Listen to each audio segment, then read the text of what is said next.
Thank you very much, Mr. Lakhani. We've got about 10-15 minutes for question and answers, and a few from me to begin with.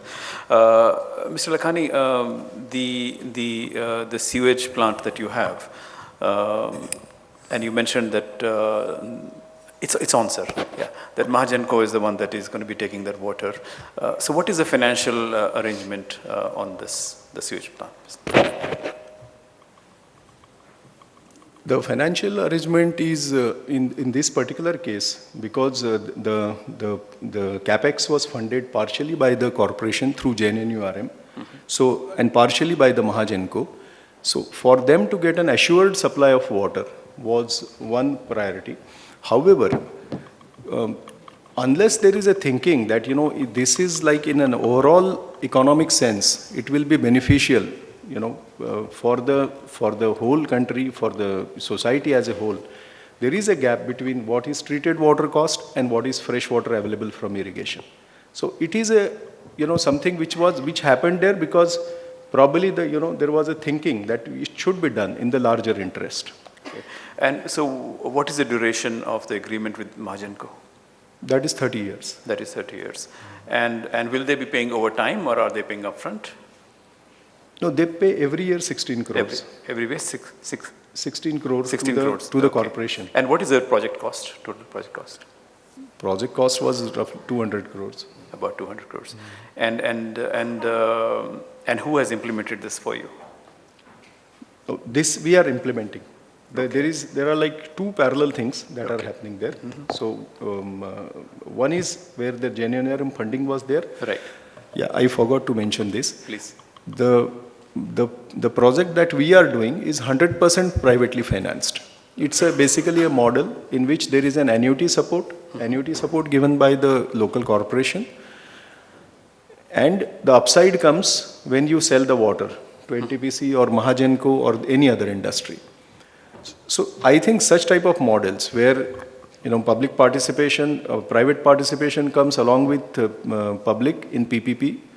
And if we evolve a structure where there is a revenue security that comes in these projects, then there is a scope for private entrepreneurs private companies to come and invest money.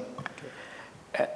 And is the I'm assuming there is a pipeline somewhere if you are supplying it to Mahagenco. Is that also part of your project? Yeah. I mean that will be part of that the whole thing. I mean, okay. There are who are the technology partners for this project? We have for this we are doing SBR because we have space there, and CTEC is our technology partner. Okay, and in terms of what are the timelines? It's 3 years is the timeline, but should be completed in 2.5 years max. Okay. It's a straightforward project as such. Of course, with a caveat that ROWs are available. Okay.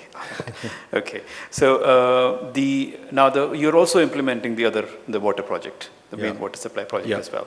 And so did the two happen together or were they separate and they just you happened to win both of them? No, actually the water project happened almost now we are operating for 3 years. Right. So it was initiated almost 6 years back. And it took 1.5 years for public interactions, having all the interested group, all the stakeholders have their objections, discussions on that. So they are like separate entities. Okay. And what are the lessons that you have learned that you can share with other people who are looking to do similar PPP sort of projects or private projects? What are the do's and don'ts for them? As far as water project is concerned, distribution project, first and foremost, the important thing is to understand that it's a social project. It's not a run-of-the-mill commercial industrial project. We are talking of getting into households of 2.5 million people, putting meters there and interacting with them for a pretty long time, 25 years. So unless you communicate very strongly with all the stakeholders, and as we always say that unless we change the PPP model to 4P model, where the fourth P is the people, because unless they are onboarded, and I'm saying this not because of any CSR, I'm saying this is a business need. They are the best protection. If people are with you and you are delivering them services, That is essential for the projects where, in the distribution side. Lot of communication, and this communication is required throughout the life cycle of the project. We did a lot of communication in the beginning. We thought after that now it's set. No, because there are misgivings, and those misgivings, those questions are not without basis. Like there were questions, will you be, if there is a shortage of water, a private company may sell water only to the rich people and not to everyone else. These misgivings need to be answered, communicated.